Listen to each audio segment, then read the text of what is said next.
видување од судската пракса, господин Ненад Савески, судија на Основен кривичен суд Скопје. Поведете, господине. Ви благодарам. Како што бев представен, јас сум судија во Основниот кривичен суд Скопје. Тоа судија во Оделението за организиран криминал и корупција. И преку моето излагање ќе се обидам да ја доловам нашата улога во ово процесот на превенција од појавата на овој вид криминалитет и процесот на сузбивање на овој вид криминалитет. Но пред да се осврнам на тој аспект, се сетив на еден момент пред неколку дена, се сретнав со еден пријател кој што децата генерацијски ни се на иста возраст и прашувајќи зборувајќи за децата, го прашувам како е твоето дете, каде се запиша на факултет. Вика, не се запиша моето дете на факултет, меѓутоа јас сум задоволен од него не стана криминалец, не стана корисник на дрога.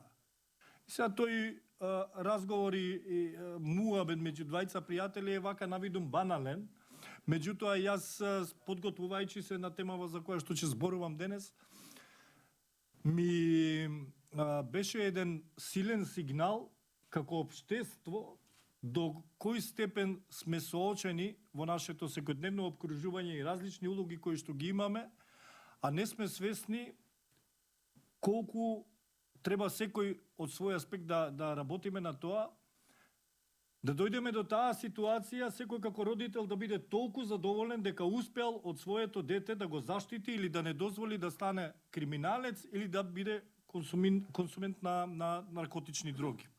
Тоа значи дека состојбата во нашето општество не е баш на некое завидно ниво кога зборуваме за оваа тема. Што може еден судија или судството во својот судски систем, во својот делокруг на делување да направи за да даде некој придонес кон подобрување на оваа состојба? Може и во процесот на превенција и во процесот на секако на сузбивање на овој вид криминалитет. Територијалната поставеност на нашата држава представува една околност која што не довела во ситуација да бидеме дел од таа позната така наречена Балканска рута, каде што територијата на нашата држава е место каде што транзитира оваа недозволена трговија со луѓе, меѓутоа и едно подрачје каде што е присутен овој вид на криминалитет. Ако збориме од тоа како е кодифициран овој криминалитет во нашето кривично законодавство, имплементирано е во 2 кривични дела, и тоа недозволено производство и продажба на наркотични дроги, психотропни супстанции и прекурсори, и недозволено овозможување на користење на наркотични дроги. И вака, како се формулирани овие 2 кривични дела, во пракса не ни представува проблем, и веројатно затоа и нема тука и некој потреба од некои интервенции.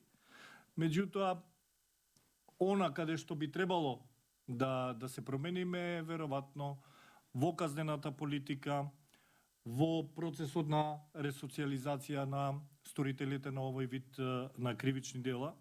Меѓутоа, за да бидеме ефикасни во сето тоа, јас конкретно како судија сум се соочил со потребата од податоци, односно статистички податоци дата за одредени состојби. Односно, колку нашата казнена политика предизвикала, односно, успеала во процесот на ресоциализација, дали кога би ги имале тие податоци, би дошле до некое сознание дали да ја заостриме нашата политика на казнување или во процесот на ресоциализација да се фокусираме кон изрекување на оние санкции кои што по својата природа се и мерки, задолжително лекување од наркотични дроги.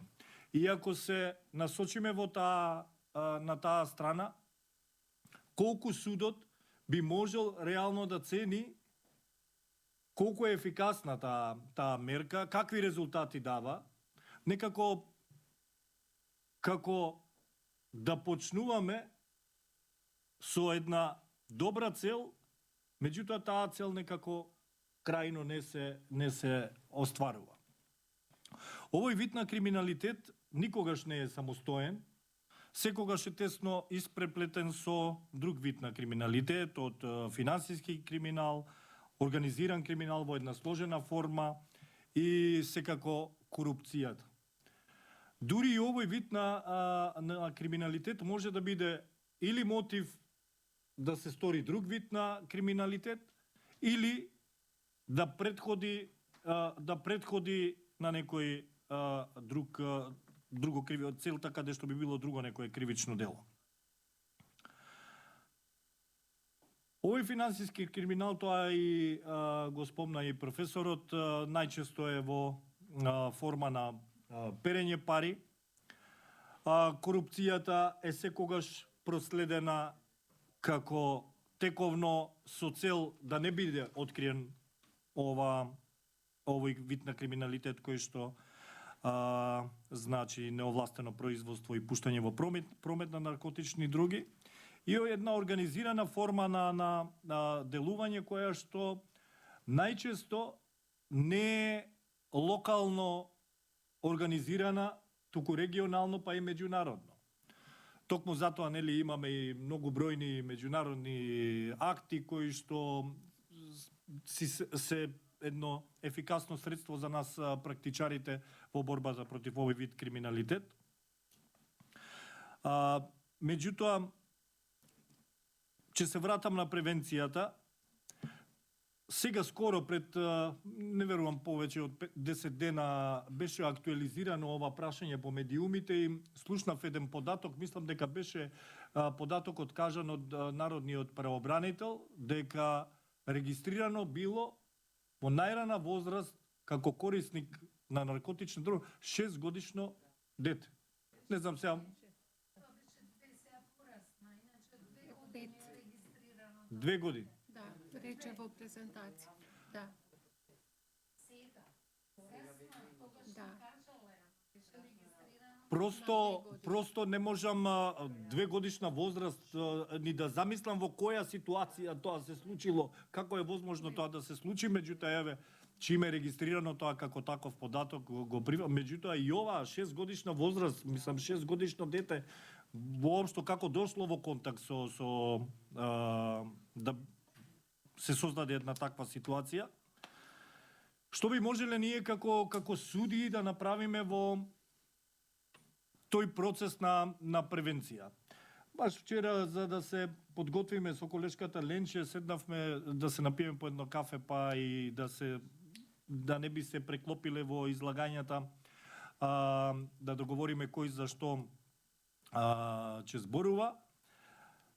Дојдовме до една идеја дека можеби и ние со нашата улога општествена која што имаме како суди и јавни обвинители, можеби би било добро да бидеме вклучени по некои активности кои што се поддржани од невладиниот сектор, со нашите искуства да бидеме дел од тој можеби и образовен процес, кога више се појавило на 6 годишна возраст, да имаме една активна улога со соочување на она што значи кривична одговорност, на штетните последици. Нели ова кривично дело е вметната во кривичниот законник во главата кривични дела против здравието.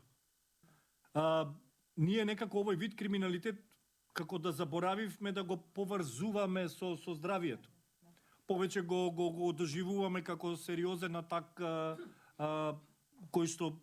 од кој што произлегува, еруптира корупција, финансиски криминал, организиран криминал. Меѓутоа, наша главна цел е да ги да ја подигнеме свеста кај нашата младина, да водат сметка за своето здравје, да бидат свесни дека тие наркотични дроги, психотропни субстанции се штетни за нивното здравје. А противправното однесување значи нивно соочување со законот. Односно да во моментот кога ќе бидат кривични и одговорни да се соочат со постапки. Ние имаме постапка која што се води против малолетници, колку е остварена улогата на тој закон кога станува збор за овој криминалитет, јас не можам да знам, меѓутоа резултатите кои што ги гледаме, нели како обични луѓе и како професионалци, не се задоволителни. Веројатно уште и во таа рана фаза треба да се делува тие малолетници, системот да ги земе под своја закрила, се со цел тука да застане нивното противправно однесување, да утре тие како полнолетни не продолжат, односно да не биде тоа нивни начин на живење. Што е битно и кои алатки ги има судот па во процесот на сузбивање на овој вид криминалитет? Јас тука ќе ја споменам конфискацијата и сметам дека е една значајна алатка за сузбивање на овој вид на криминалитет. Еве ќе се изразам попластично, криминалецот треба да се осиромаши. Колку е побогат криминалецот, толку полесно и ќе се спаси од прогон, и ќе се, да речам, снајде во избегнување на она што би значило негова кривична одговорност, да избегне кривичната одговорност. Затоа конфискацијата е многу битна да биде реализирана во овие кривични постапки. И тоа одлично искуство ќе ви кажам како обвинител. Јас сум поранешен јавен обвинител и како обвинител кога работев имав еден предмет за дрога и онака обвинетиот имаше еден арогантен став во моментот на испитување пред јавен обвинител. Дури и онака баш си дозволи со еден подценувачки став, знаејќи колку е он богат и моćен. Кој си ти еден јавен обвинител сега мене тука, не баре му го губам времето. Он ќе си го реши на крај неговиот проблем, а ја нешто сум се умислил дека сум во некоја значајна улога, дека нешто ќе променам. И дури го употреби изразот, ја можам да те купам и тебе и цела оваа зграда во која што работиш.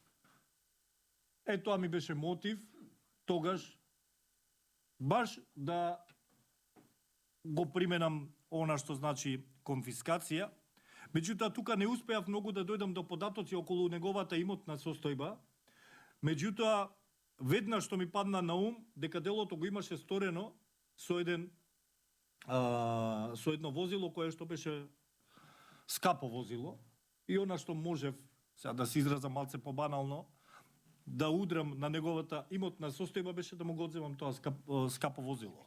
Толку го заболе тоа што така да тогаш од една ароганција се претвори во една личност која што, ама ве молам, немојте тоа возило, ама не, зошто? Тоа возило, ама ја не го направи со тоа возило. Тогаш сватив прв пат колку е ефикасна алатката конфискација.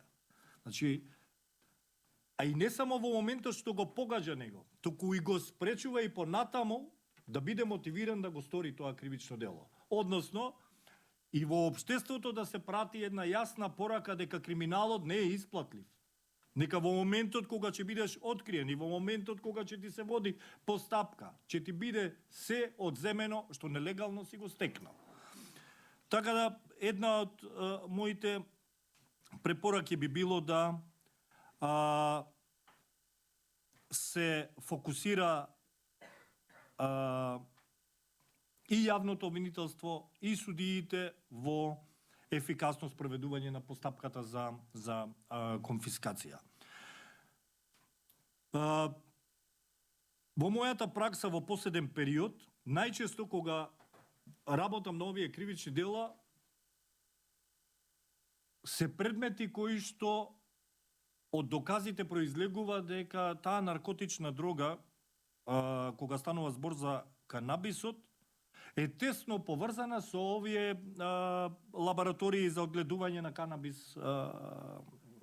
Нели, сето тоа е во контролирана некоја форма, меѓутоа праксата покажува дека системот нема баш никаква контрола што се случува во тие плантажи, дали навистина тие имаат крајна цел да се користат за намената за кое што се нели и создадени, или во позадина се крие нешто што значи нелегален профит. И најчесто во пракса таквите предмети покажуваат дека тамо контрола системот нема. Или ако има, таа е толку минорна што буквално не дава никакви резултати. Така да, ја да не одземам многу време, да не преидам од тајмингот, може би преидов, да оставам простор на драгоцената колешка која што и како јавен обвинител, а и како јавен обвинител во Евроджаст, сите имаме бенефит од незината улога кога станува збор за меѓународната соработка. Она ни е тука и преку незината презентација веројатно ќе сподели некој искуство.